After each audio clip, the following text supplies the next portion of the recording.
മദീനയിൽ മലപ്പുറം സ്വദേശികളായ 4 മലയാളികളുടെ മരണത്തിന് കാരണമായത് റോഡിന് കുറുകെ ട്രെയിലർ നീങ്ങിയതെന്ന് ട്രാഫിക് പോലീസ് റിപ്പോർട്ട്. ട്രെയിലർ റോഡിന് കുറുകെ തെന്നി നീങ്ങി മലയാളികൾ സഞ്ചരിച്ചിരുന്ന ഈ കാറിൽ ഇടിക്കുകയായിരുന്നു. വെള്ളില സ്വദേശികളായ ജലീൽ, ഭാര്യ, മകൻ, മാതാവ് എന്നിവരാണ് മരിച്ചിരുന്നത്. അപകടത്തിൽ പരിക്കേറ്റ ഒരു കുട്ടിയുടെ നില അടിയന്തര ശസ്ത്രക്രിയയ്ക്ക് ശേഷവും ഗുരുതരമായി തുടരുകയാണ്. പോലീസ് റിപ്പോർട്ട് പ്രകാരം മലപ്പുറം വെള്ളില സ്വദേശി നടുവത്ത് കളത്തിൽ ജലീൽ സഞ്ചരിച്ച വാഹനം റോഡിന്റെ നടുവിലെ ട്രാക്കിലായിരുന്നു. ഇവരുടെ മുന്നിലുണ്ടായിരുന്നത് പുല്ല് കൊണ്ടുപോകുന്ന ട്രെയിലറാണ്. ഇത് വേഗത കുറഞ്ഞ വലത്തേയറ്റത്തെ ട്രാക്കിൽ നിന്നും പൊടുന്നനെ റോഡിന് കുറുകെ നീങ്ങി. ഇതാണ് അപകട കാരണമെന്നാണ് പോലീസ് റിപ്പോർട്ടിൽ പറയുന്നത്. കാർ ഇക്കാരണം വിധം തകരാൻ കാരണമായതും അതാണ്.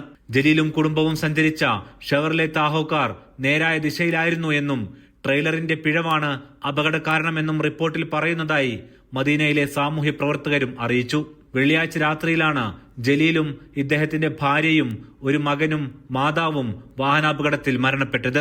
3 മക്കൾക്ക് പരിക്കേൽക്കുകയും ചെയ്തു. മദീന ഭാഗത്തു നിന്നും ജിദ്ദയിലേക്ക് മടങ്ങുകയായിരുന്നു ഇവർ. അപകടത്തിൽ പരിക്കേറ്റ 3 മക്കളിൽ 9കാരന്റെ നില 12 മണിക്കൂർ നീണ്ട സർജറിക്ക് ശേഷവും ഗുരുതരമായി തുടരുകയാണ്. 7 വയസ്സുള്ള കുട്ടി ആശുപത്രി വിട്ടിട്ടുണ്ട്. 15 വയസ്സുള്ള പെൺകുട്ടിക്ക് കാലിന് ശസ്ത്രക്രിയ വേണ്ടിവരുമെങ്കിലും സുഖം പ്രാപിച്ചു വരികയാണ്. മരിച്ചവരുടെ മയ്യത്തുകൾ ഇപ്പോഴും ആശുപത്രിയിലാണ്. കബറടക്കത്തിനുള്ള നടപടിക്രമങ്ങൾ പൂർത്തിയായിട്ടുണ്ട്. എങ്കിലും സമയവും സ്ഥലവും സംബന്ധിച്ച അന്തിമ തീരുമാനമെടുക്കാനുള്ള ഒരുക്കത്തിലാണ് KMCCയുടെ നേതൃത്വത്തിലുള്ള സന്നദ്ധ സംഘവും കുടുംബവും. ജലീലിന്റെ നാട്ടിലുണ്ടായിരുന്ന 2 മക്കൾ, സഹോദരിമാർ എന്നിവർ ഉൾപ്പെടെ 6 പേർ നാട്ടിൽ നിന്നും മദീനയിലെത്തിയിട്ടുണ്ട്. ദാരുണമായ അപകടത്തിൽപ്പെട്ടവർക്ക് പ്രാർത്ഥനകൾ അർപ്പിക്കുകയാണ് പ്രവാസി സമൂഹം.